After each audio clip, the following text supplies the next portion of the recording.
Assalamualaikum warahmatullahi wabarakatuh. Yang terhormat Bapak Ropinov, SEMM selaku dosen mata kuliah penilaian properti. Pada kesempatan kali ini, kami kelompok 12 ingin mempresentasikan hasil diskusi kami mengenai penilaian usaha bidang pertambangan yang beranggotakan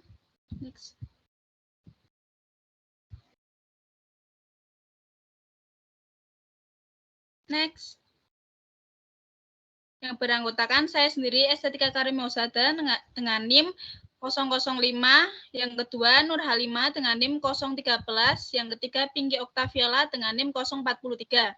Next.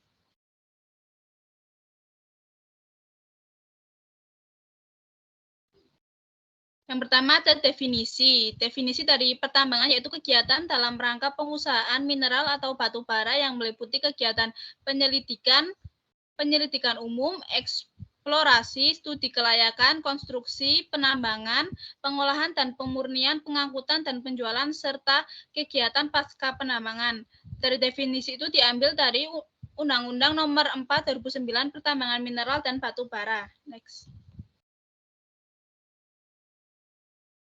Tujuan dari usaha pertambangan itu sendiri yaitu berdasarkan undang-undang tersebut dalam rangka mendukung pembangunan nasional yang berkesinambungan, pengelolaan mineral dan batu bara bertujuan untuk satu, menjamin efektivitas pelaksanaan dan pengendalian kegiatan usaha pertambangan secara berdaya guna, beradil guna, dan berdaya saing. Yang kedua, menjamin manfaat pertambangan minerba secara berkelanjutan dan berwawasan lingkungan hidup.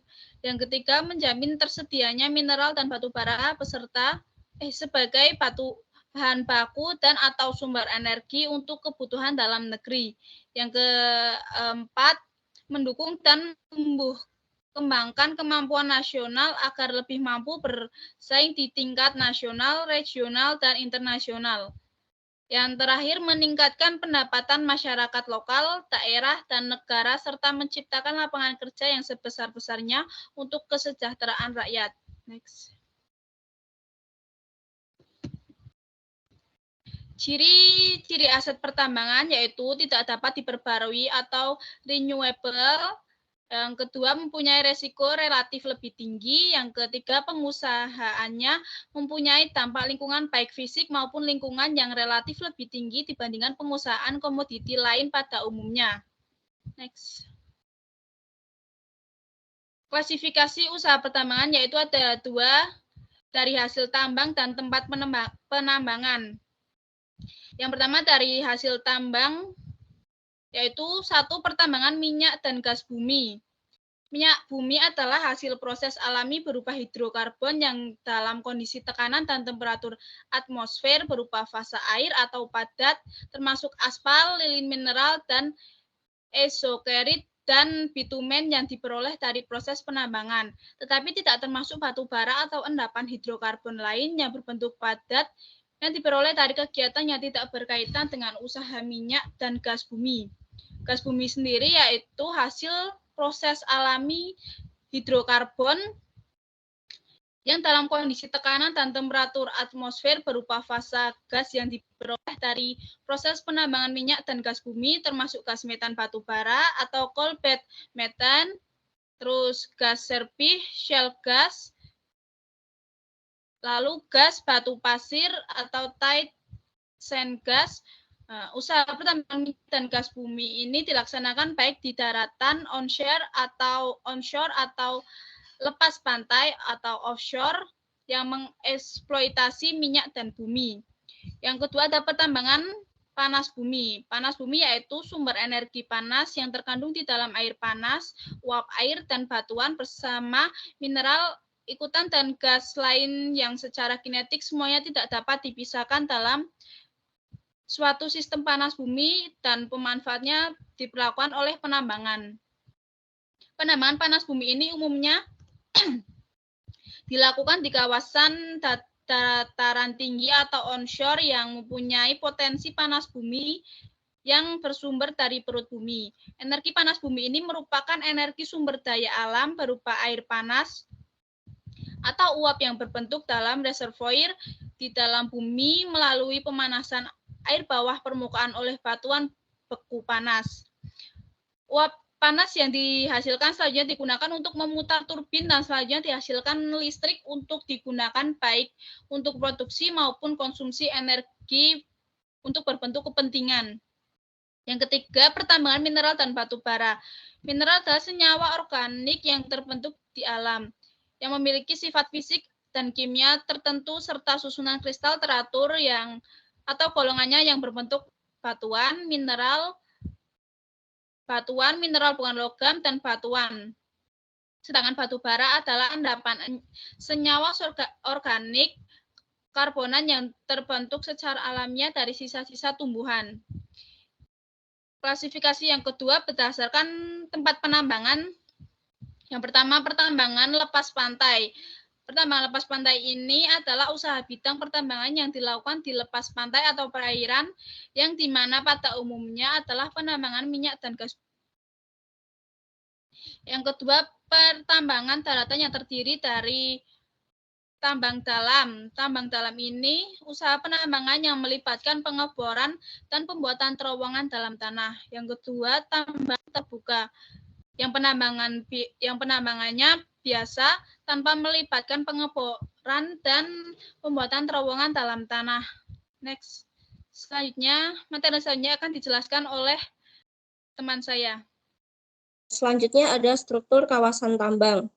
Berdasarkan fungsinya, struktur kawasan tambang dibagi menjadi dua, yaitu yang pertama ada kawasan produktif. Kawasan produktif adalah kawasan yang dimanfaatkan secara langsung untuk usaha bidang pertambangan dalam tahap eksploitasi atau penambangan. Dan yang kedua ada kawasan belum produktif. Kawasan belum produktif adalah kawasan yang belum dimanfaatkan secara langsung untuk kegiatan eksploitasi. Boleh di next.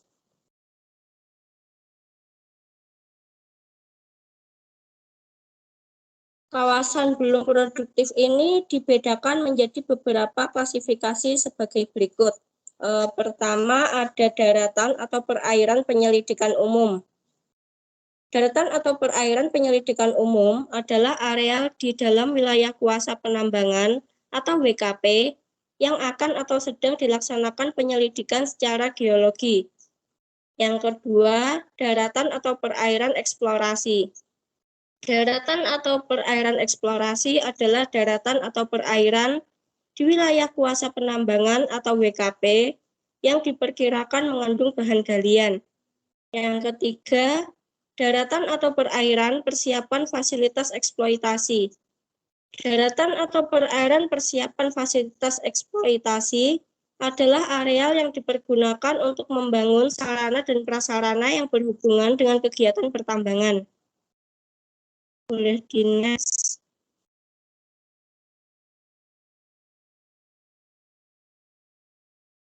Yang keempat, bumi non-producing open, yaitu bumi yang dimanfaatkan untuk usaha bidang pertambangan tetapi belum dilaksanakan penambangannya. Yang kelima, bumi non-producing plat atau abandon, yaitu bumi yang telah selesai ditambang dan sementara waktu ditinggalkan. Yang keenam, ada cadangan tambang, yaitu bumi yang telah selesai dieksplorasi dan sewaktu-waktu siap untuk ditambang. Yang ketujuh, ada tanah pengaman. Tanah pengaman adalah tanah yang disiapkan untuk pengamanan tambang seperti mencegah bahaya longsor di sekitar tambang. Yang kedelapan, tanah emplasemen, yaitu tanah yang didirikan bangunan serta fasilitas penunjang kawasan tambang. Dan yang terakhir, yaitu ada tanah kosong. Tanah kosong adalah tanah yang tidak termasuk tanah kosong yang dilakukan penyelidikan umum, eksplorasi, eksploitasi, tanah pengamanan, dan tanah emplasemen. Selanjutnya ada dasar penilaian. Dalam penilaian usaha bidang pertambangan, terdapat faktor-faktor utama yang mempengaruhi nilai usaha bidang pertambangan, yaitu yang pertama, jenis deposit atau bahan tambang yang terdapat pada wilayah kuasa penambangan atau WKP. Yang kedua, konsensi atau izin penambangan yang telah diberikan. Yang ketiga, kuantiti deposit yang terkandung pada wilayah kuasa penambangan atau WKP. Next. Yang keempat, kuantiti dan kesesuaian deposit dengan permintaan pasar. Yang kelima, kesulitan atau kemudahan dalam mendapatkannya atau mengerjakannya. Yang keenam, biaya membangun serta menggali termasuk modal yang telah diperlukan. Yang ketujuh, anggaran output untuk memenuhi permintaan pasar. Dan yang terakhir, anggaran keuntungan dari perusahaan yang menjalankan.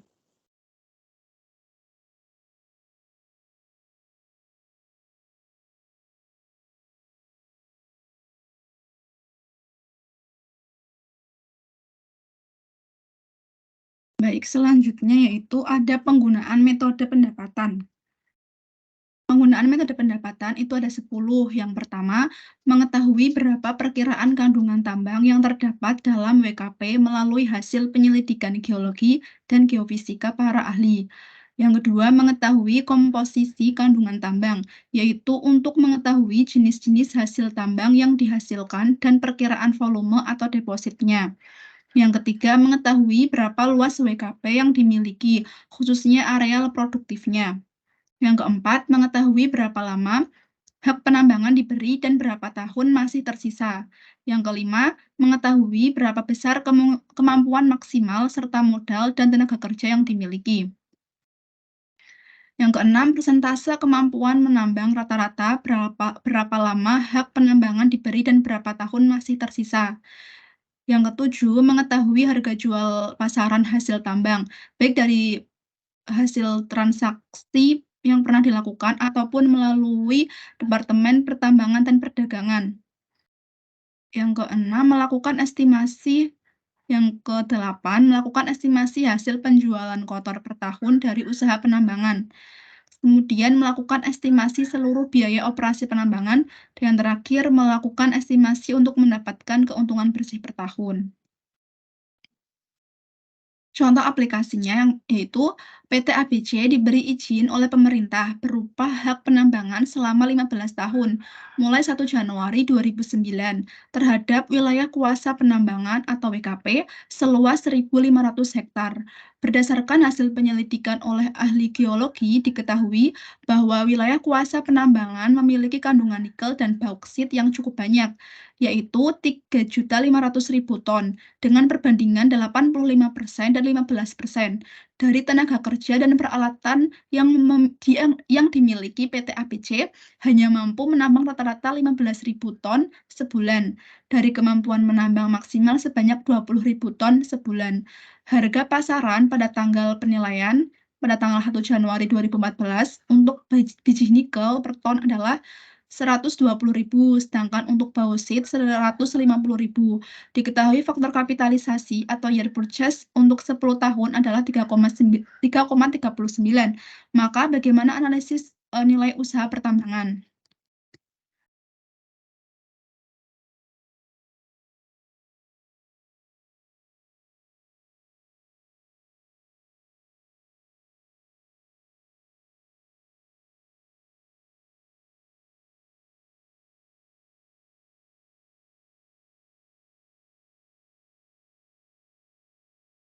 Nah, caranya yaitu kita kan sudah di sini sudah diketahui nikel dan bauksit itu memiliki kandungan totalnya 3.500.000. Kemudian nikel itu 85% atau 0,85. Sedangkan bauksit itu 15% atau 0,15. Rata-rata menambang itu 15.000 ton sebulan. Harga biji nikel 120.000 ton. Kemudian harga bauksit 150.000 per ton. Faktor kapitalisasi diketahui 3,39. Diketahui biaya operasi sebagai berikut. Nah, yang ditanyakan nilai usaha pertambangan. Kita mencari perkiraan lama penambangan dengan rumus jumlah kandungan tambang dibagi rata-rata kemampuan menambang. Jumlah menambang diketahui 3.500.000 ton. Kemudian rata-rata menambang diketahui 15.000 ton. 3.500.000 dibagi 15.000 hasilnya 233,3 per 3 bulan. Jadi 233,3 bulan itu ada 19,4 tahun. Jadi perkiraan lama penambangan itu 19,4 tahun. Kemudian produksi pertambangan per tahun, rumusnya yaitu kemampuan rata-rata per bulan dikali dengan 12. Kemampuan rata-rata per bulan kan 15.000 ton per bulan dikali 12. 12 itu bulan dalam setahun. Hasilnya 180.000 ton. Jadi produksi pertambangan per tahun itu 180.000 ton. Nah, ini penilaiannya. Tadi kan kita mencari perkiraan lama penambangan dan produksi pertambangan. Sekarang hasil penjualan. Hasil penjualan nikel itu 0,85 dikali 180.000 ton. 180.000 ton dari produksi pertambangan per tahun ini dikali 120.000 per ton. Hasilnya 18.360 juta. Sedangkan bauksit 4.050 juta. Ini ditambah ini hasilnya 22.410 juta. Total hasil penjualan hasil tambang itu 22.410 juta. Ini yang diketahui biaya operasi itu dimasukkan ke sini, biaya operasional. Nah, biaya operasional ini di total hasilnya 13.446 juta. Kemudian kita mencari keuntungan bersih per tahun berapa. Nah, caranya adalah total hasil penjualan, kemudian dikurangi dengan jumlah biaya operasi per tahun. Hasilnya 8.964 juta. Kemudian diketahui faktor kapitalisasinya kan 3,39. Nah, kemudian ini dibagi ini hasilnya ini. Ya, dikali ya. Ini dikali ini hasilnya ini. Keuntungan bersih per tahun dikali faktor kapitalisasi untuk 10 tahun.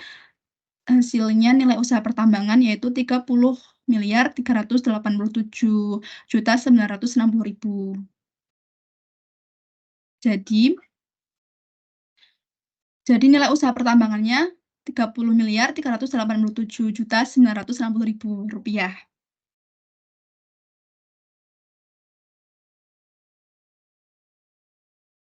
Ya, presentasi dari kelompok kami, kurang lebihnya mohon maaf. Wassalamualaikum warahmatullahi wabarakatuh.